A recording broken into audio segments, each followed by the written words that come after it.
Welcome back, friends. I am recording, aren't I? Yes, I am. Sorry about that. I just get a little bit nervous about that. Let me full screen things here. Oh dear. And sometimes it does that whenever you full screen it. If you're talking to somebody. Now, Irvin the Porter, he is just a peasant. You talk to him and he will give you a bit of random information and you can ask him to join you. Only problem is he is not somebody with any skills, so all he wants is 100 gold to start and 1% of the gold we find, and he does jack squat.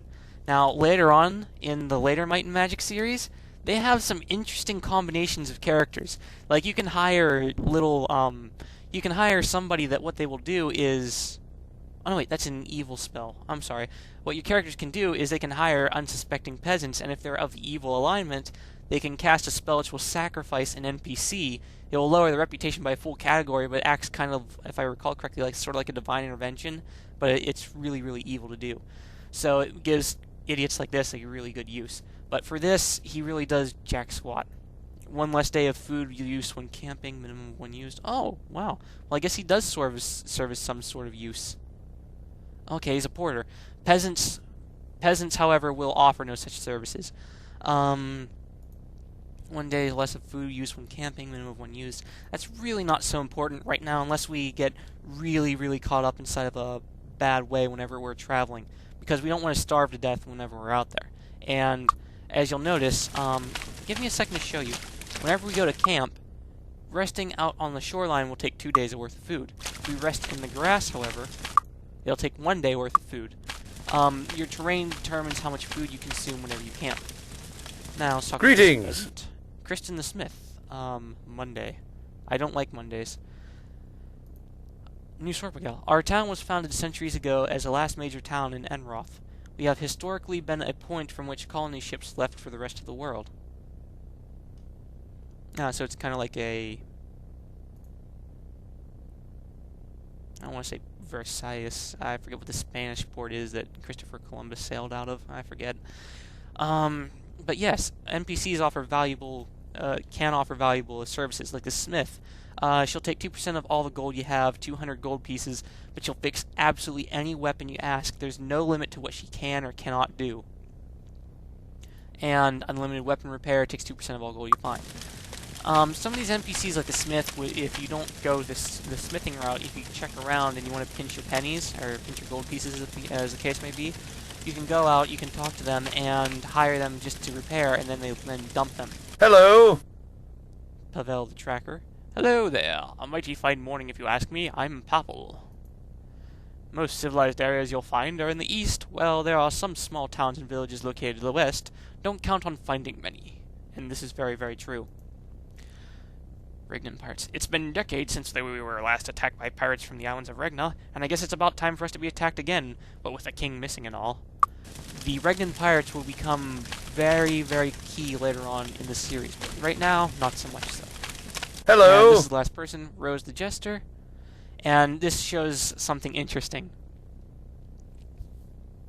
Yeah, your reputation will sometimes travel, sometimes, and even though we have 1 point of fame, it's basically with dealing with the Cult of Baal, Cult of Ba, and some people don't like us. And this is a cook pot. I know, they're out here having a feast, but they don't care, they don't mind if we search their cook pot. And we find food. In 1 second. Yeah, cook pot is capitalized, so... And not only that, you see some of these trees you can search for food. But this one doesn't have any food inside of it, so whatever. Also, things will respawn inside. Ooh, jeez.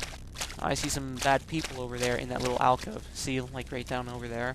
The gem went yellow whenever I went over there, so I'm going to just jump around like this. Hop and over. Remember X key jumps? Now see that? That's a little crate sitting out there in the open. How inconspicuous. Let's open it. And it's just a crate. I guess somebody left behind their gold pieces for us to uncover. Which is good for us. We need gold right now, and in a bad way. I don't know. Now, you won't know what half the stuff is whenever you open it up from a treasure chest. I don't know. You need somebody with the identify skill to be able to appraise the item to determine what it is. However, I can tell just from looking at this and looking at the play guide I have right here. It's just a plain 4D2 uncommon axe. Items of this low quality are never, ever magical, so the only thing we'll be able to do is sell it off for gold pieces. Now, let me show you a little bit of alchemy right here. We got a potion bottle and some poppy snaps. Plants can be consumed raw, but don't consume poppy snaps raw because it'll poison your character. It's the only thing that does poison your character. So we left-click this, and we right-click it whenever it's right over this little potion bottle. Success! And you'll mix up a little potion like that, and it's a potion of energy. And potions of energy honestly are pretty useful if you need a little bit of an extra edge. Plus 10 points to do a primary statistic is very useful. And you can also, if you don't like to talk to somebody, you can just right-click and you'll see what their job class is. Hello. Like this person is a trader. Harry, though, trader, just out of this, I am bleeding profusely from my head for some reason. Merchants respond to a customer's skill in bargaining. It's important that you only use your best negotiator when you buy or sell anything with a merchant. That's right, having a mercantile this skill, there's several tiers of it. You know, just having the skill will not have the cost of anything that you have, but your ranks that you put inside of the skill will reflect upon a lower cost. And sometimes people have trouble bargaining on their own behalf. I'll be happy to give you advice to better the prices you receive while bargaining with merchants. All I ask is 100 gold to start and 1% of all gold we find. This would not be a bad person to hire, but we can find better. How are you? Ooh, jeez. Yeah, that's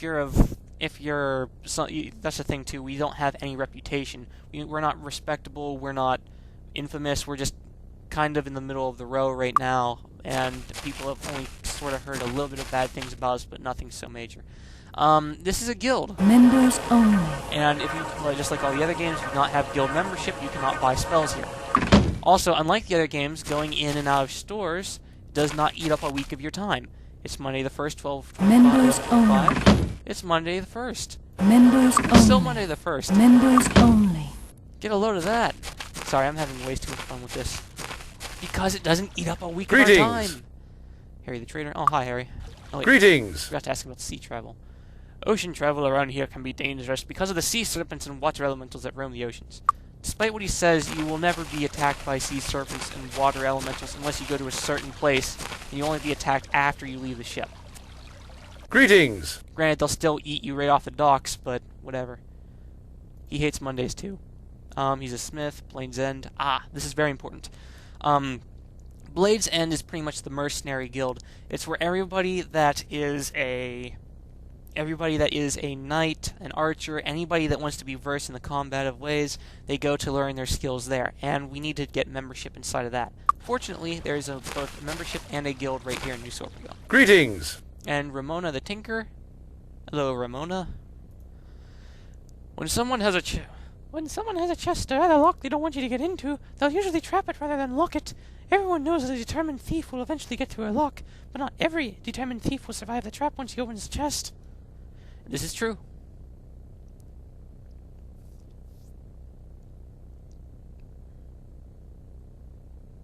Regnan Pirates. It has been decades since we were last attacked by pirates from the islands of Regna, and I guess it's about time for us to be attacked again with the king missing and all. And, yeah, people don't like the pirates, I guess. Ah, yes, there's one other thing I wanted to do before I get too in-depth here. And first things first, I'm going to save the game, and then I'm going to pause it to make sure we're still recording, because I'm very nervous like that. Well, we've got about only a minute left instead of this recording, but still, what I'll just do is I'll try to look around for anybody else that might have something useful for us. Irene the Armorer, the Ditch Digger, the Trapper, the Laborer. What we're trying to look for is somebody like a banker or somebody that will provide us with a boost to the gold pieces that we get, because early on we are going to be suffering for gold pieces. And let me see now. I'm trying to see if there's somebody noble. A duper. Duper will give you gold pieces, but it'll lower your reputation. We don't want that. Ida the Mystic, the Windmaster, lots of Windmasters running around town today. Jeffrey the Hunter, the Apprentice. Nothing really much of use for us. Let's take a look around town. Hello. Isao Magad's the teacher, fire magic expertise, Jezebel, nothing we really need right Greetings now. and salutations. We'll want to come back here later on to get the expertise, but for right now, we're not so worried about that. This would be the weapon. This would be the training grounds. How about some training? This is where you get your levels at, and we'll get levels up